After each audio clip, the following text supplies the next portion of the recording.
Alhamdulillah wassalatu wassalamu ala Rasulillah wa ala alihi wa sahbihi wa man wala.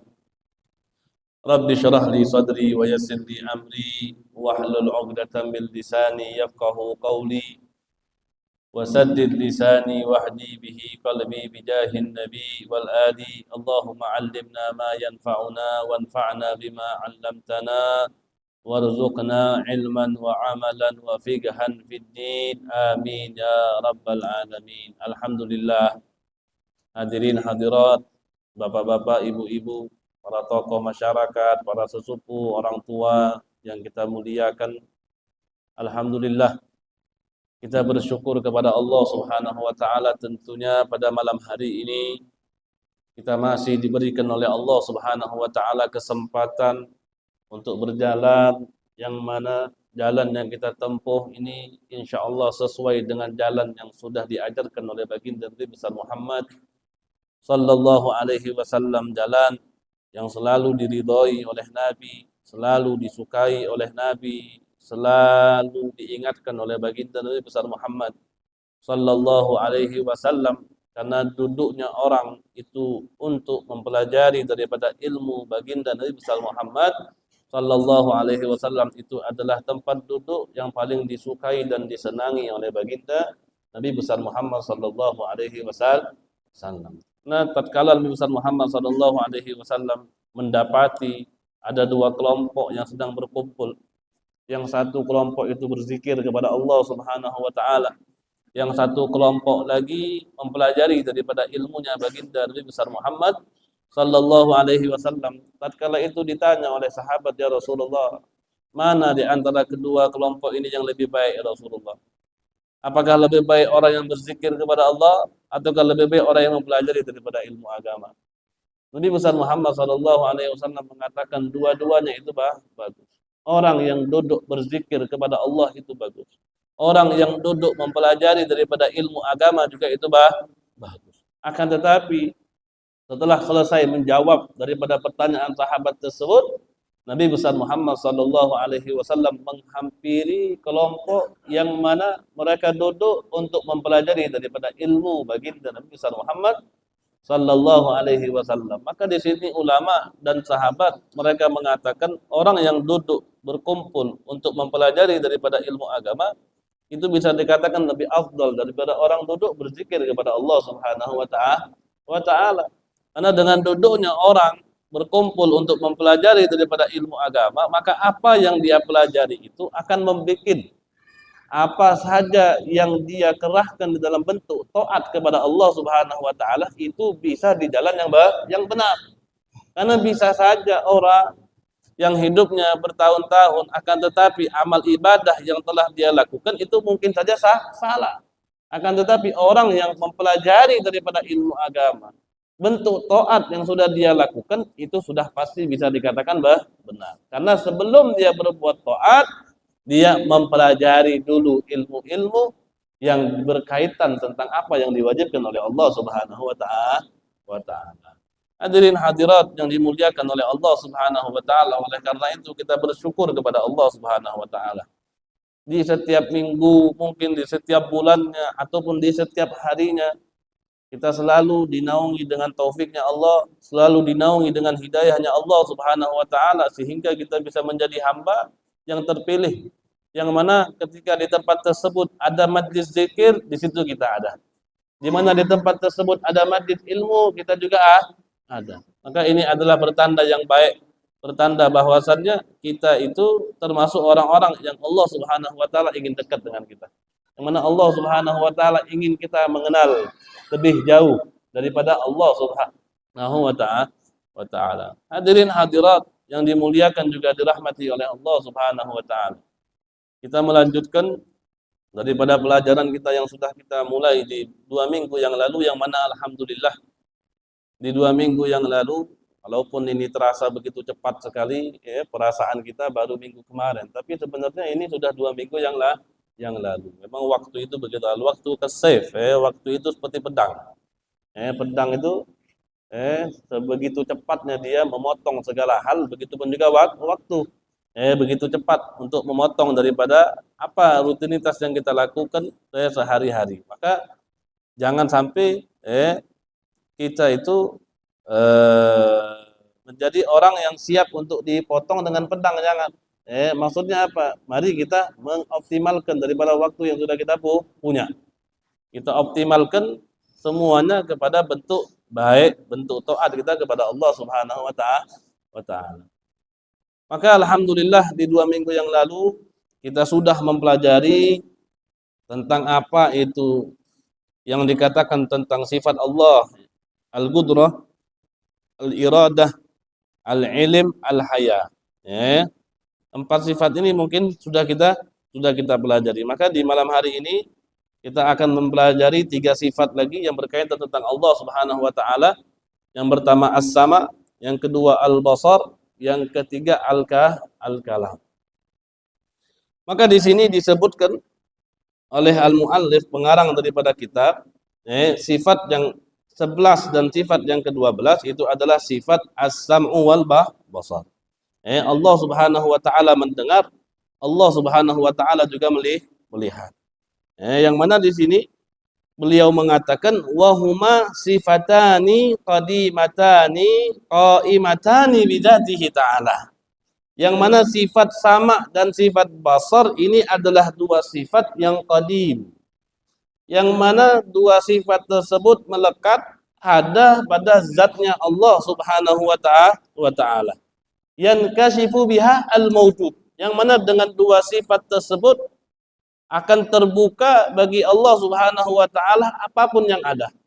Maka Allah Subhanahu wa taala dengan 2 sifat ini Allah melihat segala hal. Allah mendengar segala hal. Kan di sini disebutkan sawaun kana dzalikal mawjud qadiman am hadisan. Baik sesuatu yang ada tersebut itu qadim ataupun hadis. Zatan au sifatan, baik segala yang ada itu zat ataupun sifat. Sautan kana am ghairah, baik sesuatu yang ada itu bentuknya suara ataupun yang lainnya. Fahuwa ta'ala yasma'u wa yara az-zawat. Allah Subhanahu wa taala mendengar, Allah Subhanahu wa taala melihat daripada semua zat. Wal alwan, Allah Subhanahu wa taala bisa melihat daripada warna-warna. Al akwan, semua yang ada ini dilihat oleh Allah Subhanahu wa taala. Wat tu'um war rawaih, bentuk daripada rasa, bentuk daripada bau, semua dilihat oleh Allah Subhanahu wa taala. Wal hub wal bughd, cinta benci juga bisa dilihat oleh Allah Subhanahu wa taala. Wa hadisun nafsi, percakapan-percakapan yang ada di dalam hati bisa didengar oleh Allah Subhanahu wa taala. Semua itu tidak luput daripada pendengaran dan penglihatan Allah Subhanahu wa taala. Maka di sini dikatakan yankashif bihal maujud. Dengan sifat sama dengan sifat basar ini tampak bagi Allah Subhanahu wa taala segala hal yang ada, apapun itu. Zat ataupun sifat, warna, bentuk, rasa, apapun itu perkataan yang ada dalam hati yang tidak ada hurufnya, yang tidak ada lafadznya saja, itu bisa didengar dan dilihat oleh Allah Subhanahu wa taala. Maka sifat sama dan sifat basar ini adalah sifatani qadimatani qaimatani bidzatihi ta'ala. 2 sifat yang qadim, yang melekat pada zatnya Allah, yankashifu bihal mawjud, yang mana sama dan basar ini memberikan segala hal itu tampak bagi Allah Subhanahu wa taala. Wallahu taala sami, Allah Subhanahu wa taala maha mendengar, yasma'u kulla syai', Allah Subhanahu wa taala mendengar segala sesuatu, hatta annahu yasma'u dabiban namlatis sauda ala sakhratil malsa fil lailatiz zalma. Sampai-sampai Allah Subhanahu wa taala pun mendengar daripada rayapan semut hitam yang dia merayap di atas batu yang licin fil lailatiz zalma, di malam yang gelap gulita. Itu pun tidak luput daripada pendengarannya Allah Subhanahu wa taala. Apalagi cuman percakapan dalam hati saja. ataupun bisikan-bisikan yang ada di dekat telinga kita, itu pun pasti didengar oleh Allah Subhanahu wa taala. Rayapan saja dari seekor semut, ya, itu juga didengar oleh Allah Subhanahu wa taala di atas batu yang licin. Kalau rayapan atau jalan lah, taruh jalannya semut di atas batu yang licin, itu kan udah pasti sunyi sekali, itu pasti. Itu pun tidak luput daripada pendengarannya Allah Subhanahu wa taala. Wa basirun yara kulla syai' ru'yatan syamilatan tastau'ibu kullal mudrikat. Allah Subhanahu wa taala melihat segala hal penglihatan yang sempurna. Yang bisa mengambil semua apapun itu, tidak terluput daripada pandangannya Allah Subhanahu wa taala. Maka kita juga, makanya oleh karena itu kita ini dihisab bukan hanya dengan apa yang terlontar di dalam mulut saja, tidak, tapi apa yang ada di dalam hati pun juga dihisab oleh Allah Subhanahu wa taala. Karena Allah semua menyaksikan, Allah Maha melihat segelap apapun yang kita lakukan, sesunyi apapun di tempat yang kita lakukan, itu pun tidak luput daripada penglihatan Allah Subhanahu wa taala. Bahkan bisikan-bisikan dalam hati ketika kita menggunjing orang, ketika kita ada di situ hasudnya sama orang, dengkinya sama orang, ataupun amal yang tidak ikhlas karena Allah, padahal itu sesuatu hal yang ada dalam hati pun, maka itu dihisab oleh Allah Subhanahu wa taala, karena tidak ada semua hal yang di dunia ini luput daripada penglihatan dan pandangan Allah Subhanahu wa taala. Apa buktinya? Bahwasannya Allah Subhanahu wa taala Maha mendengar dan juga Maha melihat. Nah, Allah Subhanahu wa taala bersabda, "Qad sami'allahu qaulal lati tujadiluka fi zawjiha wa tashtaqi ila Allah wallahu yasma'u tahawurakuma. Innallaha sami'un basir." Di dalam surat Al-Mujadalah. Ini surat ayat pertama ini turun karena ada seorang perempuan yang datang kepada baginda Nabi besar Muhammad sallallahu alaihi wasallam dan mengadu kepada Nabi bahwasannya dia punya suami, ketika istrinya sudah tua maka suaminya tersebut menganggurkan istrinya, bahkan pengen menjauhi istrinya tersebut. Padahal di waktu muda itu istrinya memberikan suaminya anak, istrinya merawat punya suami, istrinya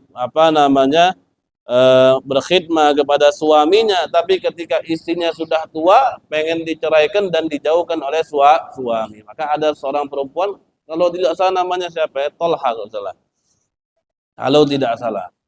Makanya seorang perempuan ini datang kepada Nabi, maka dia mengadu kepada baginda Nabi besar Muhammad sallallahu alaihi wasallam. Aduannya perempuan tersebut didengar oleh Allah Subhanahu wa taala. Makanya di ayat akhirnya Allah katakan, "Innallaha sami'un basir." Allah Subhanahu wa taala Maha mendengar, Allah Subhanahu wa taala juga Maha melihat. Kemudian Allah Subhanahu wa taala juga berfirman kepada Nabi Allah Musa dan Nabi Allah Harun. Allah Subhanahu wa taala katakan, idhaba ila fir'auna innahu tagha. Allah Subhanahu wa taala memerintahkan kepada Nabi Allah Musa dan Nabi Allah Harun alaihi salam untuk pergi mengampiri Fir'aun. Innahu tagha. Karena Fir'aun ini sudah kelewatan batas, kata Allah Subhanahu wa taala. Maka Allah suruh Nabi Musa, Allah suruh Nabi Harun untuk memberi peringatan kepada Fir'aun. Karena dia sudah kelewatan.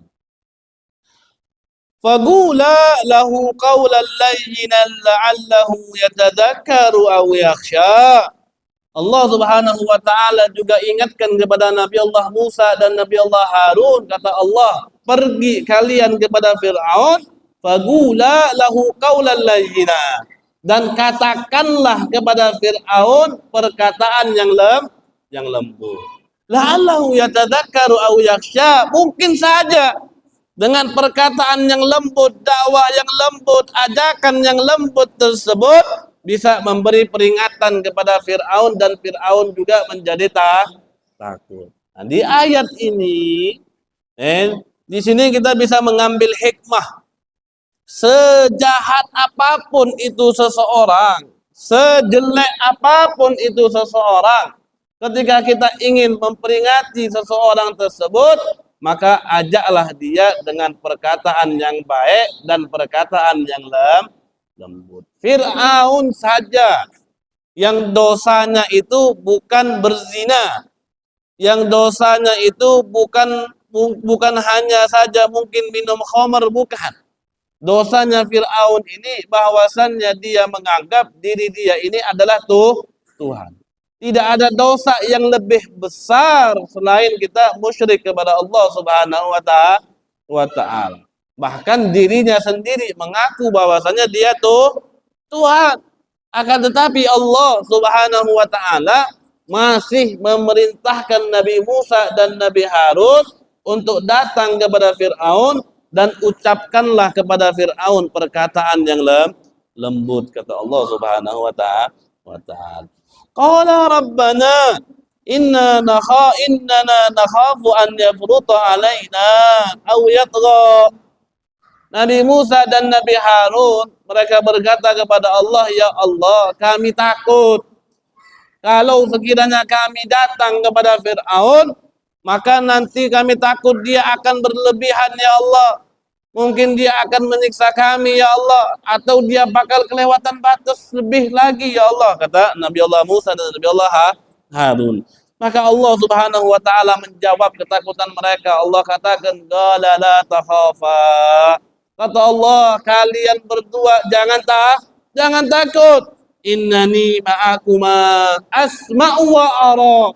Kata Allah, sesungguhnya aku bersama kalian, aku mendengar, aku juga melihat, kata Allah Subhanahu wa ta'ala. Maka ini adalah bukti, ini adalah dalil, ini adalah argumen bahwasannya Allah Subhanahu wa ta'ala maha mendengar, Allah Subhanahu wa ta'ala juga maha melihat. Ini dua sifat, yaitu as-sam'u wal basar. Kira-kira sampai sini paham atau tidak? Jelas ya? Jelas. Maka kemudian sifat yang ke-13 itu adalah sifat kalam. Sifat kalam. Nah, sifat kalam ini hadirin, sifat yang menurut daripada Asy'ariyah, juga sifat menurut daripada Al-Maturidiyah. Ini sifatnya Allah Subhanahu wa ta'ala, sifat yang qadimah yang melekat pada zat Allah Subhanahu wa ta'ala. Adalah sifat kalam. Nah, kalam ini menurut daripada Asy'ariyah dan Al-Maturidiyah, sifat kalamnya Allah itu tidak tersusun dari suara, tidak juga tersusun dari huruf. Ini kesepakatan daripada Asy'ariyah dan Al-Maturidiyah. Bahwasannya kita Ahlus Sunnah menganggap bahwasannya kalam ini adalah salah satu daripada sifatnya Allah Subhanahu wa ta'ala yang melekat pada zat Allah, yang mana kalam ini tidak tersusun daripada suara, juga tidak tersusun daripada huruf.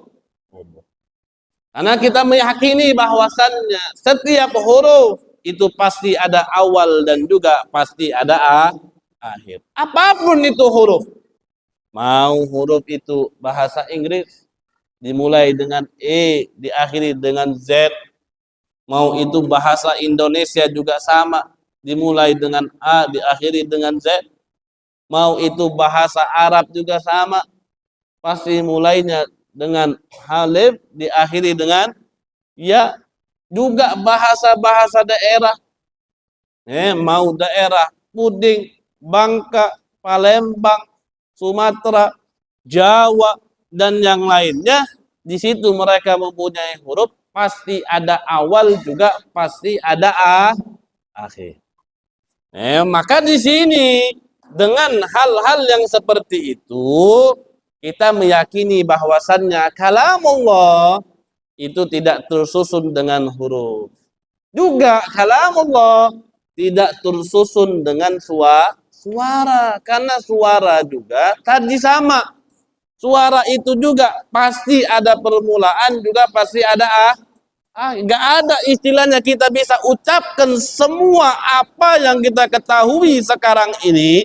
Dari mulai kita tumbuh, dari kita kecil sampai umur kita sudah tua, semua apa yang kita alami bisa kita ucapkan dalam satu keadaan itu tidak bisa. Kita mau katakan apa? Kita mau bilang satu kata saja, masjid. Nggak bisa kita sebut semuanya itu secara langsung, tidak. Kita bisa sebut kata A itu harus dimulai dengan kata M dulu. Masjid. Harus ada M-nya dulu, harus ada A-nya dulu, harus melewati S-nya dulu, baru ada J-nya, baru ada I-nya, baru ada D-nya. Berarti itu apa? Menandakan yang namanya suara juga itu pasti ada awal dan juga pasti ada akhir. Dan kita tidak bisa melakukan ataupun mengucapkan apa yang kita ketahui dari apa yang sudah kita pelajari dan kita ketahui dalam satu keadaan itu tidak bisa. Nah, dan ini karena itu semua tidak bisa untuk kita sandingkan kepada Allah Subhanahu wa taala, maka ulama Ahlus Sunnah wal Jamaah mengatakan bahwasannya Allah Subhanahu wa taala memiliki daripada sifat kalam, dan sifat kalam ini tidak tersusun dengan suara, juga tidak tersusun dengan huruf. Salah satunya yang keras dalam masalah hal ini Al-Imam As-Sanusi. Di dalam kitabnya Ummul Barahim.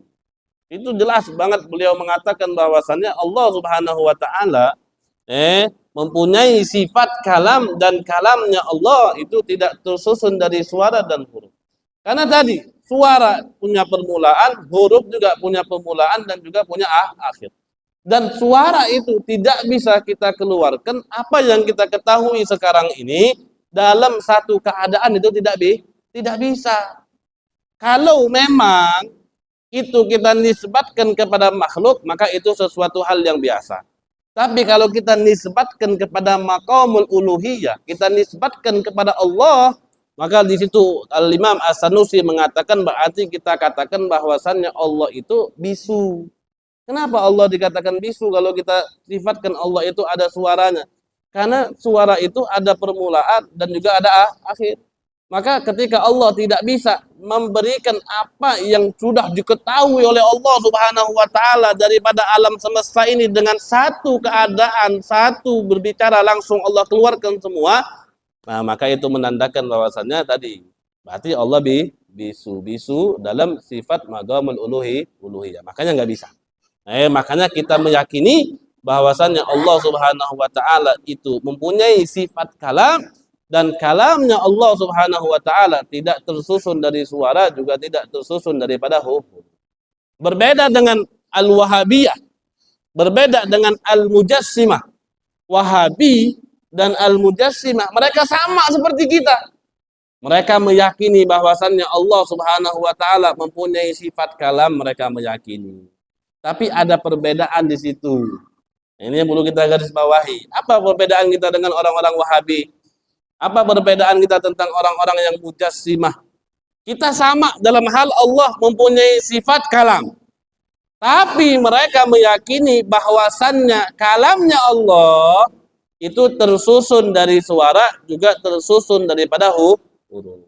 Nah, itu pandangannya orang-orang Wahabiyah dan orang-orang yang ahlut tajsim atau orang yang mujassimah. Mereka sama seperti kita meyakini bahwasannya Allah mempunyai sifat kalam, tapi mereka mengatakan sifat kalamnya Allah tersusun dari suara, juga tersusun daripada huruf. Kenapa mereka katakan seperti itu? Karena mereka melihat daripada dunia nyata sekarang ini, karena mereka melihat tidaklah perkataan itu kecuali harus terbina, harus tersusun dari suara dan dari huruf. Kita ngomong sekarang ini, Ada suaranya tersusun, ada huruf-hurufnya. Karena mereka melihat dari apa yang tampak daripada mereka ini bahwasannya suara itu ataupun pembicaraan itu terdiri dari suara dan huruf, maka mereka meyakini bahwasannya Allah mempunyai sifat kalam, tapi kalamnya Allah itu tersusun dari suara juga tersusun dari huruf. Berbeda dengan kita ahlus sunnah wal jamaah. Kira-kira sampai sini paham atau tidak? Paham nggak? Paham ya? Ahlus sunnah wal jamaah kita meyakini baik itu Asy'ariyah atau Maturidiyah, kita meyakini bahwasannya Allah Subhanahu wa taala mempunyai daripada sifat kalam, yang mana kalamnya Allah itu laisat bi hurufin wala saut, bukannya suara juga bukannya huruf. Dan juga yang memiliki pemahaman seperti ini orang-orang Wahabi dan Mujassimah, mereka juga meyakini Allah Subhanahu wa taala mempunyai sifat kalam, tapi menurut mereka kalamullah itu tersusun dari suara juga tersusun dari huruf. Itu bedanya kita dengan Wahabi dan Mujassimah.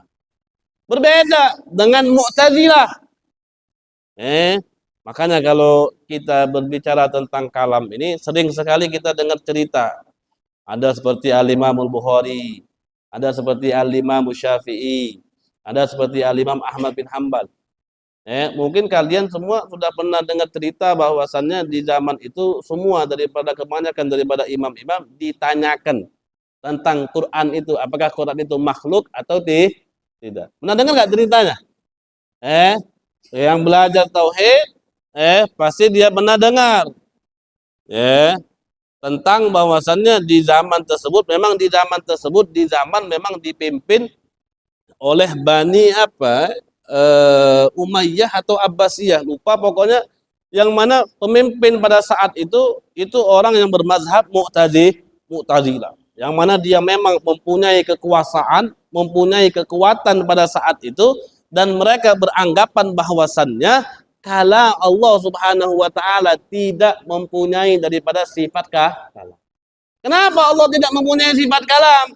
Karena mereka meyakini bahwasannya kalam itu tersusun dari suara juga tersusun dari huruf. Kalau sesuatu hal yang tersusun daripada suara dan huruf itu kita sandingkan kepada Allah, maka itu tidak layak pada zat Allah Subhanahu wa taala. Maka mereka dengan hal tersebut tidak meyakini Allah Subhanahu wa taala mempunyai sifat kalam. Maka pada saat itu banyak sekali daripada imam-imam kita itu dipanggil oleh mereka dan ditanya Quran itu makhluk atau tidak. Ada yang selamat dengan pertanyaan tersebut, ada juga yang tidak selamat dengan pertanyaan tersebut, termasuk daripada Al-Imam Ahmad ibnu Hanbal. Beliau dimasukkan ke penjara, dicampuk beliau di penjara tersebut. Nanti mungkin di dalam pembahasannya kita ceritakan tentang cerita-cerita yang seperti ini. Maka oleh karena itu, kita meyakini bahwasannya Allah Subhanahu wa taala mempunyai daripada sifat kalam, dan kalamnya Allah Subhanahu wa taala itu tidak terdiri daripada suara juga terdiri daripada huruf. Karena tadi kalam Allah itu hakikatnya itu kita tidak ada yang tahu. Dan tidak bisa kita bandingkan perkataan kita ini yang ada suaranya, yang ada hurufnya itu sama dengan kalamnya Allah Subhanahu wa taala, tidak bisa. Apa yang kita bicarakan itu kita samakan kepada Allah, itu sangat tidaklah layak. Dulu diceritakan ada seorang raja,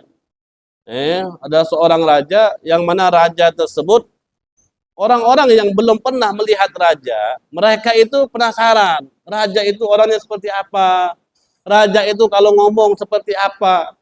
Maka orang yang sudah mendengar ucapan raja ketika ditanya bagaimana cara raja itu berbicara, maka orang tersebut mensifati bahwasannya raja itu kalau berbicara seperti anjing yang menggonggong. Raja itu kalau berbicara itu seperti anjing yang menggonggong. Anjing menggonggong ini kalau kita sifati dengan sifatnya anjing itu sesuatu hal yang istimewa. Anjing yang menggonggong. Gonggongan anjing itu sesuatu hal yang istimewa kalau kita sifati dengan sifatnya anjing. Raja ketika mendengar perkataan dia itu dibandingkan dengan anjing yang menggonggong, nggak terima dia.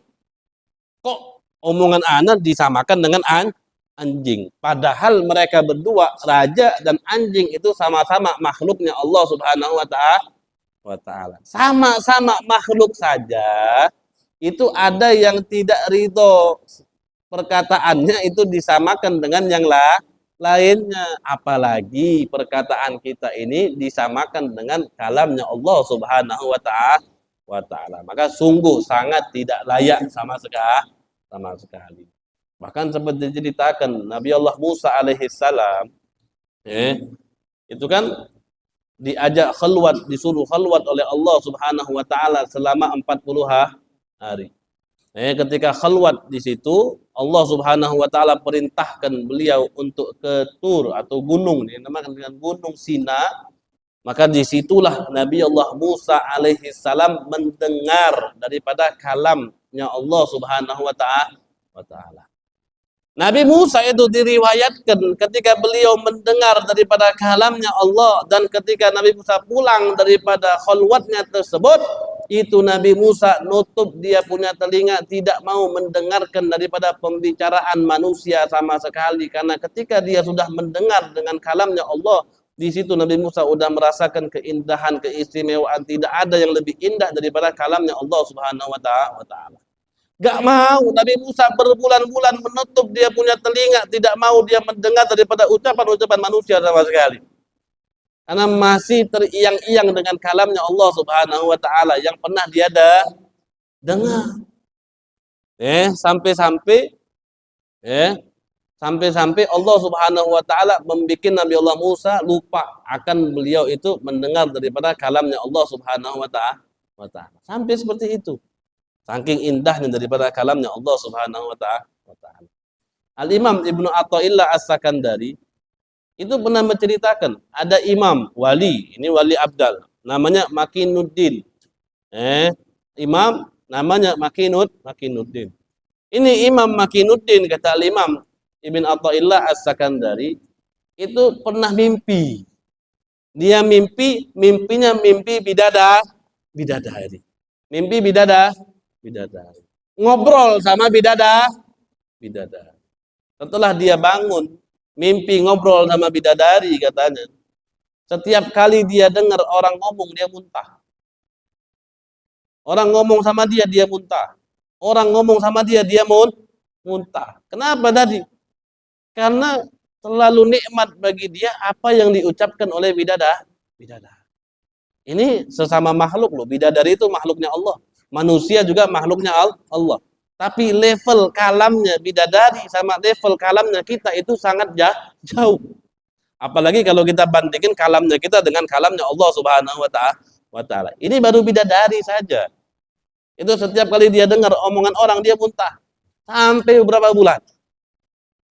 Mimpi dia dengar ucapannya bidadari. Maka oleh karena itu, tidak bisa sama sekali kita membandingkan apa yang ada di dalam pembicaraan kita ini, yang tersusun daripada suara, yang tersusun daripada huruf, kita samakan dengan sifat kalam yang ada pada zat Allah Subhanahu wa ta'ala. Maka itu sungguh berbeda. Oleh karena itu, Allah Subhanahu wa ta'ala mempunyai sifat kalam yang mana di sini dikatakan sifatun qadimatun qaimatun bizatihi ta'ala.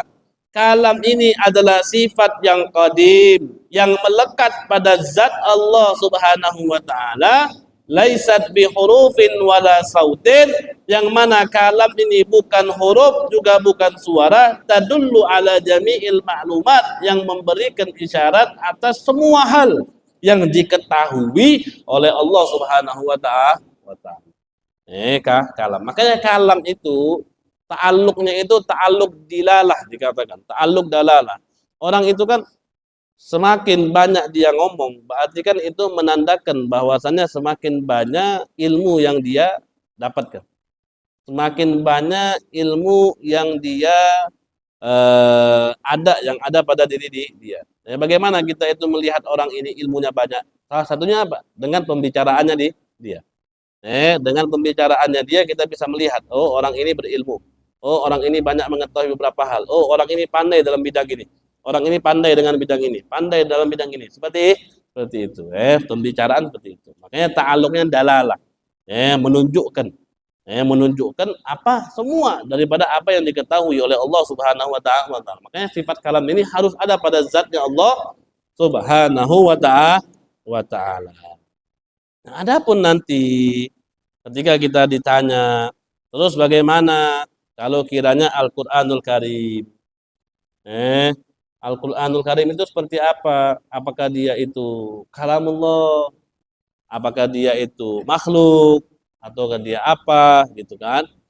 Nah di sini ulama ahlu sunnah wal jamaah mereka mengatakan di dalam konteks Al-Quran bahwasannya Al-Quran itu mempunyai dua makna. Al-Quran itu mempunyai dua makna. Kalam itu kan ada dua. Ada kalamun nafsi, ada kalamun lafzi. Ada kalam nafsi, ada kalam lafzi. Kalau kita ingin katakan bahwasannya Al-Quran itu adalah kalamullah, maka Al-Quran yang kita katakan kalamullah yaitu berarti kalamullahi an-nafsi.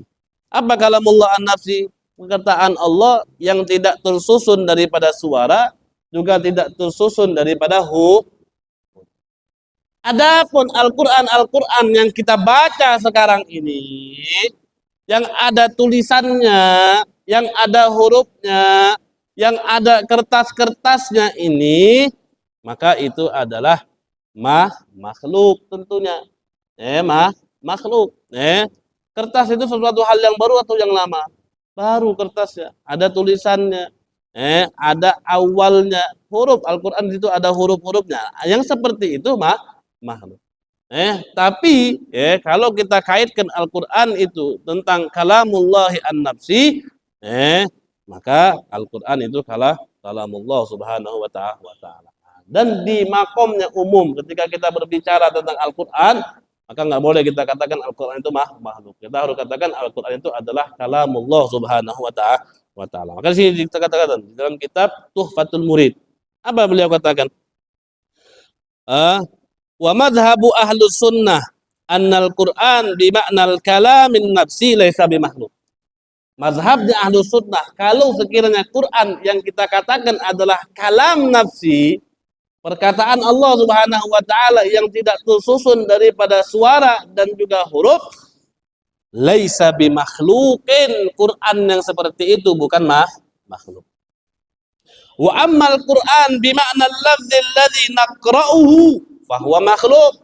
Maka Quran yang kalau Quran tersebut dengan makna lafaz yang kita baca sekarang ini, maka itu adalah makhluk. Lakin yamtani an yuqal al-Quran makhluk wa yuradu bihi al-lafdzul ladzi naqra'uhu illa fi maqamit ta'lim. Akan tetapi dilarang untuk kita mengatakan bahwasannya Quran itu makhluk, walaupun yang kita inginkan maksud daripada Quran makhluk yaitu lafaz yang kita baca sekarang ini, yang tertulis, yang ada di kertas, yang ada di jilidnya ini. Kenapa dilarang? Agar tidak memberikan keraguan kepada orang-orang lain yang sama sekali mereka tidak mempunyai pengetahuan dasar tentang ilmu tauhid. Kecuali di dalam tempat orang-orang yang belajar ilmu tauhid baru boleh kita rincikan. Tapi kalau sekiranya di halayak ramai yang kita yakin di situ banyak sekali orang-orang yang tidak memahami tentang pembahasan ini, maka tidak boleh kita katakan bahwasannya Al-Quran itu makhluk, walaupun yang kita maksud adalah Quran yang kita baca ini. Enggak boleh. Agar tidak memberikan orang salah paham lah. Makanya tadi sifat kalam ini sifat yang sangat banyak sekali membuat orang terjerumus. Karena banyak sekali perbedaan nanti di sifat kalam ini, perbedaan pendapat, salah paham banyak sekali daripada orang. Makanya kita harus hati-hati. Walidzalik, oleh karena itu, ya, imtana'atil a'immah minal qauli bi khalqil Qur'an. Imam-imam kita dahulu mereka mencegah kita untuk mengatakan bahwasannya Al-Qur'an ini makhluk. Bagaimana cara mereka mencegah? Makanya dilihat dari apa yang mereka dapatkan daripada cobaan-cobaan di masa lalu, yang tatkala sebagian daripada mereka ditanya Quran ini apakah makhluk atau tidak, mereka menjawab bahwasannya Quran ini bukannya makhluk. Dikarenakan jawaban mereka bahwa Quran ini bukan makhluk, mereka dipenjarakan, bahkan mereka sampai disiksa. Salah satunya siapa? Imam Ahmad bin Hanbal. Disebutkan di sini. Wahu bisa al-imamu Ahmad wa duriba bisiyati hatta wusyi'a alaih. Imam Ahmad bin Hanbal tatkala dia mengatakan bahwasanya Quran ini bukan makhluk, beliau dipenjarakan, kemudian dia dicambuk sampai pingsan. Sampai pingsan. Wa yudhkar anna an-nabiy sallallahu alaihi wasallam qala lil Imam Syafi'i fil manam basyir Ahmad bil jannah ala balwa tusibuhu fi khalqil Quran. Tapi diriwayatkan al-Imam Syafi'i bermimpi dengan Nabi besar Muhammad sallallahu alaihi wasallam, kemudian Nabi katakan kepada Imam Syafi'i, basyir Ahmad bil jannah, berikan kabar gembira kepada Ahmad bin Hanbal bahwasannya dia sudah termasuk orang yang masuk surganya Allah Subhanahu wa taala, ala balwa tusibuh, atas musibah yang menimpanya fi khalqil Quran, di dalam pertanyaan Quran itu apakah makhluk atau tidak.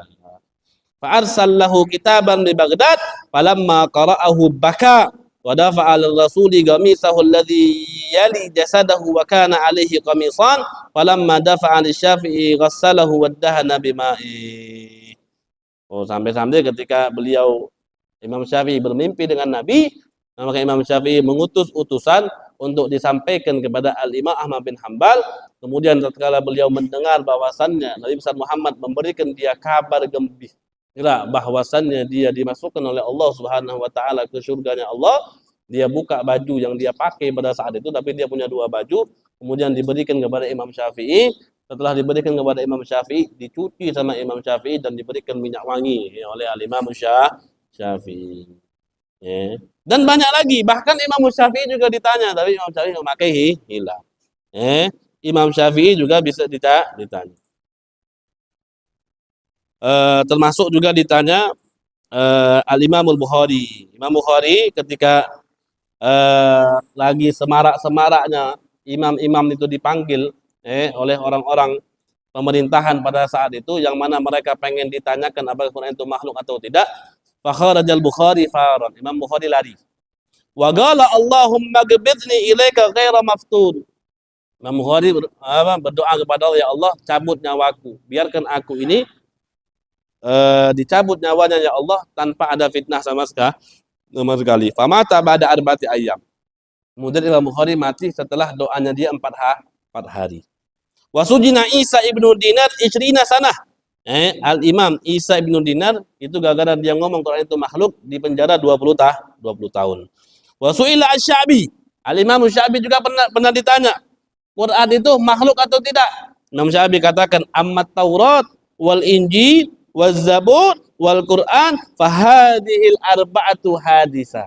Imam Syafi'i katakan Taurat, Injil, Zabur, Quran itu bukan daripada kalamullah, ini semua adalah makhluk dan ini sesuatu hal yang baru. Tapi beliau mengisyaratkan tangannya. Zabur, Taurat, Injil, Quran ini sesuatu hal yang baru. Maksud dia apa? Tangannya dia.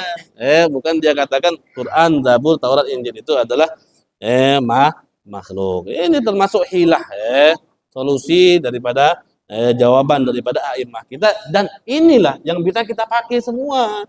Mungkin di saat-saat kita itu mendapatkan kondisi yang sama seperti mereka, mau ambil yang mana terserah, bisa semua. Mau kita garis keras, kita katakan Quran ini bukan makhluk, boleh kalau kita sanggup dengan apa yang mereka dapatkan. Cobaan yang mereka dapatkan enggak apa-apa. Kalau mereka dicambuk, di penjara mereka sampai tua, bahkan dikatakan kulitnya Imam Muhammad itu sampai melekat pada kayu nih. Sampai sama batu ini melekat kulitnya Imam Hambal. Setiap dicambuk, lepas kulitnya itu, lepas kulitnya sampai seperti itu. Tapi nggak apa-apa. Kalau dengan siksaan tersebut dia dapat dimimpikan oleh Rasulullah dan Rasulullah berikan kabar gembira, Bashir Ahmad bil jannah ala balwa tusibuh. Berikan kabar gembira kepada Ahmad bin Hambal bahwasannya surga sudah menantinya atas musibah yang dia dapatkan. Kita semua mau seperti Imam Ahmad bin Hambal. Bahkan yang mengantarkan jenazah Imam Ahmad bin Hambal itu ratusan ribu, bahkan bisa sampai jutaan orang mengantarkan jenazahnya Imam Ahmad bin Hambal. Kalau kita mau ikutin gayanya Imam Syafi'i, mau ikutin gayanya Imam Syafi'i juga bisa. Semuanya itu jalan yang dipilih oleh a'immah, yang mana itu semua memberikan efek yang baik untuk kita jalani. Maka di sini kita meyakini bahwasannya kalam itu adalah sifat yang melekat pada zat Allah Subhanahu wa taala, dan Al-Qur'an itu adalah kalamullahi an-nafsi. Kalau kita katakan Quran itu adalah kalamullahi an-nafsi, berarti Quran itu bukan makhluk. Tapi kalau kita katakan Al-Quran itu adalah kalam lafzi, yang kita maksud adalah bacaan yang kita baca sekarang ini, maka Quran seperti itu adalah Quran yang makhluk. Tapi kalau Quran yang kita katakan adalah kalamullah an-nafsi, yang tidak tersusun daripada suara, yang tidak tersusun daripada huruf, maka Quran tersebut adalah kalamnya Allah Subhanahu wa taala, laisa bimakhluk, dan bukan makhluk sama sekali. Itu pemahaman kita ahlu sunnah wal jamaah di dalam mensikapi apa itu maknanya Al-Quran. Apakah Quran itu makhluk atau tidak, kita mempunyai dua makna. Kalamullah atau kalam nafsi itu adalah kalamullah Subhanahu wa taala, dan itu bukan makhluk. Tapi kalau al-lafzi tadi yang kita baca sekarang ini, yang ada di kertasnya, maka itu adalah makhluk. Tapi di makom ataupun di dalam halayak ramai, khususnya kepada orang-orang yang tidak pernah mempelajari daripada ilmu tauhid, kita tidak boleh mengatakan bahwasanya Quran itu makhluk. Nah, kemudian di sini satu lagi, di dalam ucapannya Allah Subhanahu wa taala, yang mana Allah Subhanahu wa taala katakan wa kallamallahu Musa taklima. Ya kan, Allah Subhanahu wa taala mengatakan kallamallahu Musa. Allah Subhanahu wa taala berbicara kepada Nabi Allah Musa alaihi salam. Apa maksud daripada pembicaraan tersebut? Apakah maksud daripada kallamallahu Musa taklima itu apa? Kalau Mu'tazilah mengatakan maksud daripada wa kallamallahu Musa taklima, di situ Allah Subhanahu wa taala menciptakan. Allah Subhanahu wa taala menciptakan sifat kalam ke batu atau ke gunung, sehingga batu dan gunung itu bisa berbicara. Nah, itu menurut Mu'tazilah, karena mereka tidak meyakini Allah Subhanahu wa taala mempunyai sifat kalam. Tapi berbeda dengan kita Ahlussunnah wal Jamaah. Kita mengatakan bahwasannya disebutkan dalam kitab Ummul Barahin. Apa maksudnya? Sima'u Musa alaihi salam li kalamillah, laisal murad minhu annahu kana sakitan wa takallam walan qata' kalamahu ba'da sima', wa innamal murad annahu ta'ala azalal mani anhu wa gawwahu hatta sami'a kalamahu. Maksud Nabi Allah Musa mendengar daripada ucapannya Allah, bukan maksud di situ bahwasannya Allah diam kemudian Allah berbicara. Bukan juga maksudnya tersebut Allah Subhanahu wa taala memotong pembicaraan Allah setelah Nabi Allah Musa mendengar, bukan. Apa maksudnya? Innamal murad annahu ta'ala azalal mani anhu. Maksudnya Allah Subhanahu wa taala mengangkat daripada hijabnya. Kita ini kan kalau kita Allah bukakan hijabnya, kita bisa mendengar apa yang Allah bicarakan. Kalamullah yang ghaib. Tapi pada saat itu Allah Subhanahu wa taala bukannya diam kemudian berbicara atau berbicara kemudian diam, tidak. Allah Subhanahu wa taala angkat hijab, angkat penutup daripada Nabi Allah Musa alaihissalam, dan Allah kuatkan pendengarannya sehingga Nabi Allah Musa alaihissalam bisa mendengar daripada kalamnya Allah Subhanahu wa taala. Bukannya Allah berbicara baru, bukan. Bukannya Allah berbicara itu diam, tidak. Artinya apa? Allah mengangkat hijabnya, Allah mengangkat batasan Nabi Allah Musa yang makhluk ini, Allah angkat batasannya, Allah kuatkan pendengarannya sehingga dia bisa mendengar daripada kalamnya Allah Subhanahu wa taala. Oh, bagaimana hakikat kalamnya? Tidak ada yang tahu kecuali Allah Subhanahu wa taala. Intinya apa? Ahlus sunnah seperti itu. pendapat kita seperti itu. Apa pendapat kita? Allah Subhanahu wa taala angkat penghalang Nabi Allah Musa alaihissalam dan Allah kuatkan pendengarannya sehingga Nabi Allah Musa alaihissalam bisa mendengar daripada kalamnya Allah Subhanahu wa taala.